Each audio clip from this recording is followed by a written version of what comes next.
The United Arab Emirates is taking over the South African economy, with businesses entering the country left, right, and center. But is this necessarily a bad thing? Let's get into it. In recent days, we've seen several prominent United Arab Emirates companies entering South Africa, some for the first time. And this is quite a notable thing because what we are actually seeing is an emerging trend of Middle Eastern players entering South Africa, seeing the opportunities here, and essentially vying for control. Now, on one hand, it seems that the Emiratis have taken a very strong interest in South Africa's economic opportunities.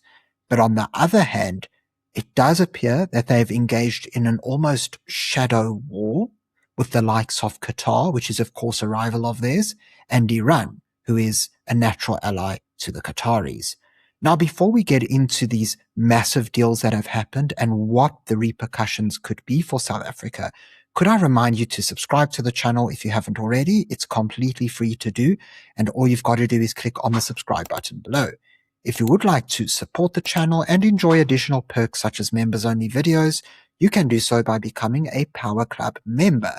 All you have to do is click on the join button below the video. Now let's get started.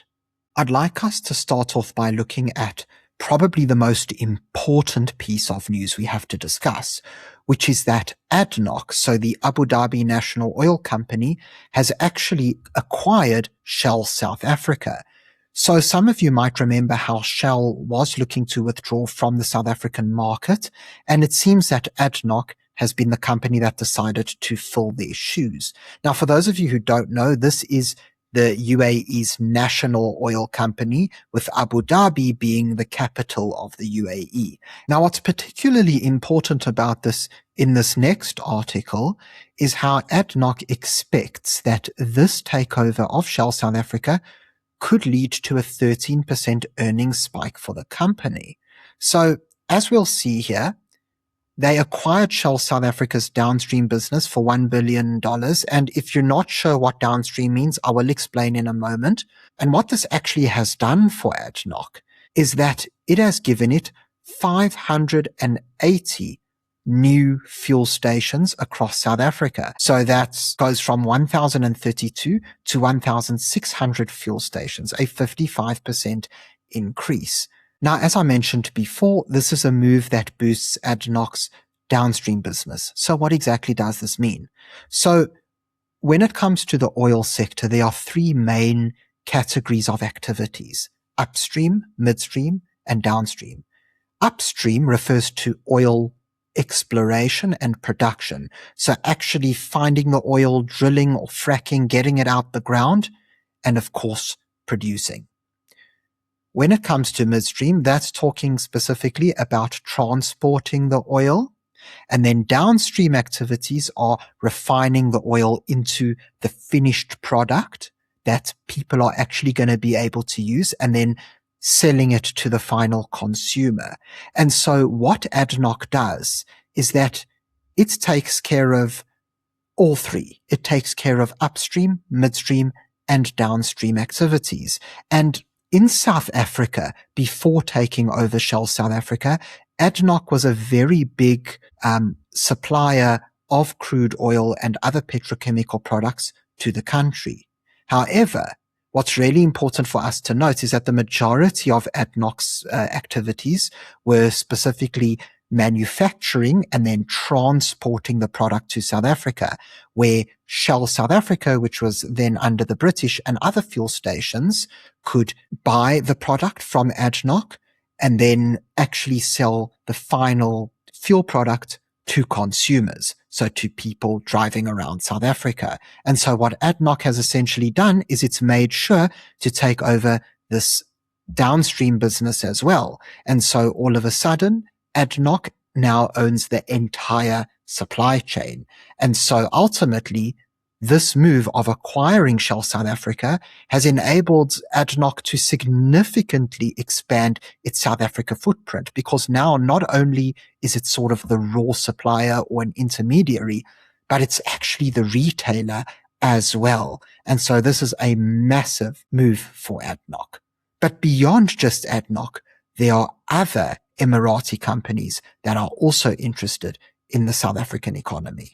In a previous video, I spoke about Space 42, which is a satellite internet and telephone provider.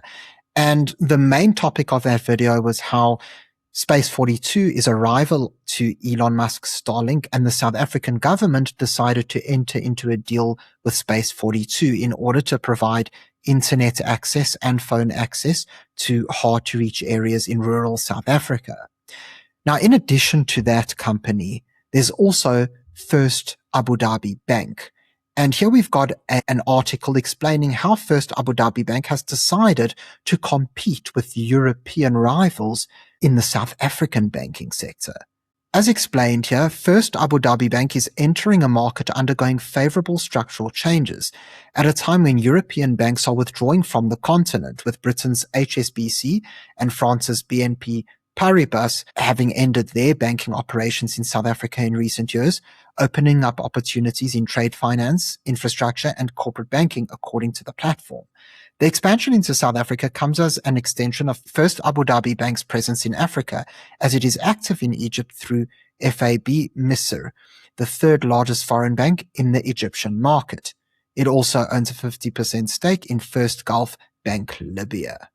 So it's particularly interesting in this article, which comes from the UAE's 24 news outlet, is that the UAE is South Africa's most important trade partner among the Gulf Cooperation Council countries. So these include the UAE, Saudi Arabia, Qatar, Oman, Bahrain, and Kuwait.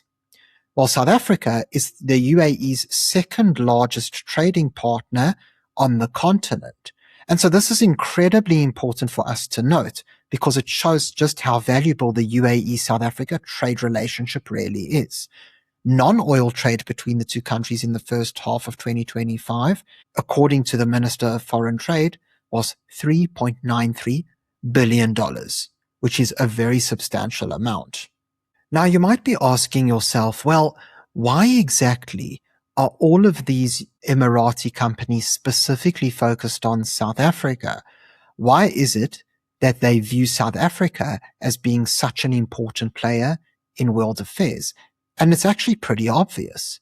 You see, what these companies are doing is part of the United Arab Emirates' greater strategy called the We, the UAE 2031 vision. And as explained here on the UAE government website, this vision represents a national plan through which the UAE will continue its development path for the next 10 years, with a focus on social, economic, investment, and development aspects. The plan seeks to enhance the position of the UAE as a global partner and an attractive and influential economic hub. And what's particularly important for us to note here is how this specific plan sees economic diversification as a central pillar. And so that means that it's in the UAE's interest to not only diversify beyond its oil industry, which is, of course, its main driver for economic growth historically, but also for going to new territories, which include South Africa. And so, yes, you have oil producers such as ADNOC entering South Africa in this new way, specifically with its downstream business. But you also have these other Emirati companies focusing on South Africa as a new market. Because why? Because it's a form of diversification. And this is something that the UAE is really trying to do in order to have a sustainable economy, so that if ever the oil and gas sector was to falter, the UAE economy could remain stable. So ultimately, if we look at the consequences that the UAE's interest in South Africa may carry, they actually fall into two categories. The first category is economic, and the second category is ideology. So I'm going to start us off with the economic. What we need to understand is that ADNOC taking over Shell South Africa doesn't really have a lot of material changes for the South African economy on the ground. It's still going to take care of those same 580 fuel stations across South Africa. At least that's according to the information we have at present. And so everybody who works at those stations should be able to keep their jobs. It will basically just be business as usual. The only difference is that ADNOC is the one who owns and is obviously selling the fuel instead of Shell's previous owners. And so nothing really changes on the ground there. When it comes to First Abu Dhabi Bank, well, that's a bit of a different story, and it's a pretty great thing because ultimately, when these European banks such as HSBC pulled out of South Africa, well, that didn't just bring a sort of decline to competition in South Africa in the banking sector, but it also meant the loss of jobs and, of course, the loss of bank branches, which would result in income such as rental income for landlords. Now, of course, with First Abu Dhabi Bank entering the market, this could result in more bank branches opening up, better competition in the banking sector, and perhaps more competitive rates because there's more competition. And of course, fresh jobs for South Africans, because after all, it doesn't make much sense for the UAE or for First Abu Dhabi Bank to bring employees from the UAE to South Africa and get them work visas and pay them more than what you'd pay South Africans, because after all, cost of living in the UAE is much higher than in South Africa. And so ultimately, it only makes sense to assume that South Africans and potentially hundreds, if not thousands of South Africans will be employed by this company. So it is a very positive development. And then, of course, we have the Space 42 contract. We don't actually know what the details of that look like, although I know that AfriForum has decided to push the government on this. But what's important for us to note about that specific deal is that we don't yet know whether or not Space 42 will set up any specific operations in South Africa. It seems at the moment to just be a supplier-client contract. And so it really is just a sale, so to speak. And so ultimately, when we look at these three developments that have taken place, it's very positive for South Africa in the economic sense, because ultimately it will result in more jobs and potentially better competition in numerous industries. But I want us to now focus on the second aspect, the ideological one. So many people might not realize, but the UAE increasing its influence in South Africa could actually cause the eruption of the ongoing Middle East shadow war that's happening in places like South Africa and other countries around the world. You see, we already know that the South African government values Iran as a partner, or should I say at least the ANC within the government values them. And then, of course, Qatar, which is a partner of Iran, is also quite influential in the diplomatic sense. But what many people might not realize is that Qatar and the UAE are bitter rivals. You see, while Qatar has very often defended Iran, particularly in a diplomatic sense, and those of you who follow this channel will have seen many examples of this, the UAE is fiercely opposed to the Iranian regime.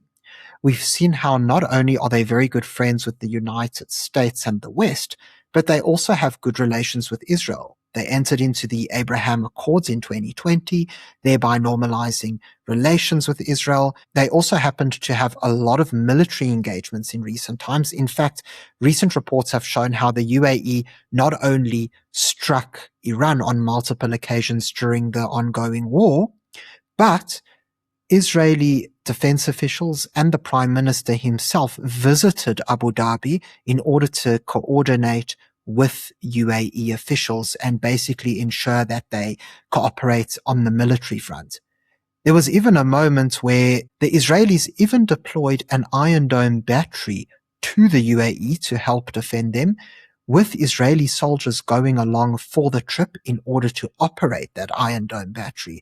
And so ultimately, the UAE has been a very close ally of Israel, the United States, and the collective West. Not to mention that according to official data, over 2,000 Iranian drone and missile attacks on the UAE have happened. That means that the UAE has been targeted by Iran more than anybody else, including Israel. And so it's very important that we establish that the UAE and Qatar, as well as Iran, are bitter enemies. And this is actually a very good thing for South Africa. And here's why. So ISGAP produced a very important report in which they analyzed South Africa-Qatar relations. And according to their report, some very important developments have happened where the Qataris have managed to sort of weed their way into South Africa. So, what I really want us to highlight here is how since 2007, Sasol has worked with the state-owned Qatar Petroleum, now Qatar Energy, to construct a gas-to-liquid plant for converting Qatari gas into liquid petroleum products. Sasol holds a 49% stake in a joint venture with Qatar Energy to establish Oryx GTL, and Qatar has also made substantial investments of around $9 billion in South Africa's crucial energy sector. And this includes a 25% stake in the offshore oil and gas exploration block 11B, 12B, which is operated by Total Energies. Now, the reason I'm bringing that up is to show you how the Qataris have taken an interest in South Africa, particularly when it comes to the energy sector. However, they're not a very big supplier to South Africa and actually non-existent in many regards. So, for example, Qatar Energy is known for LNG exports, but South Africa doesn't yet have a proper LNG import terminal, and so they don't actually get liquefied natural gas. There's also the fact that Qatar Energy is a very big crude producer, but they don't supply South Africa. But do you know who does supply South Africa? Is the United States, Saudi Arabia, and the UAE. You see, what's really great about this specific move by the UAE is that they're essentially occupying the spaces that Qatar and Iran would otherwise occupy. You see, it's important for us to note that before US sanctions came in, by 2013, Iran was the biggest crude oil supplier to South Africa. Yet, ever since the US sanctions came in, this has been reduced to zero, and so they no longer have the influence they once did. And so ultimately, what the UAE's entry into South Africa's economy does is it helps to keep the likes of Qatar and Iran out. You see, unlike those countries, the UAE has been an expert at de-radicalization. Just a few days ago, I uploaded an interview with Fleur Hassan Nahum on my other channel, Middle East Insider. If you are interested, you can click on the link above, and that will take you to that interview. But what was really important is how Fleur explained how when the UAE signed the Abraham Accords with Israel, about a decade before that, they not only expelled the Muslim Brotherhood from the country, but they also made sure to significantly change the education syllabus in order to ensure proper de-radicalization. And so, by having the UAE and other like-minded parties in South Africa, we can achieve a very important and positive development, which is bringing in people who are de-radicalized, who care about economic progress, while kicking the radicals out. And so ultimately, with that kind of positive ideology potentially entering South Africa in place of the radicals, and of course, many South African jobs being created in the process, this could be a very positive thing for South Africa and its people. Thank you very much for watching this video. If you enjoyed it, please remember to subscribe to the channel for more content.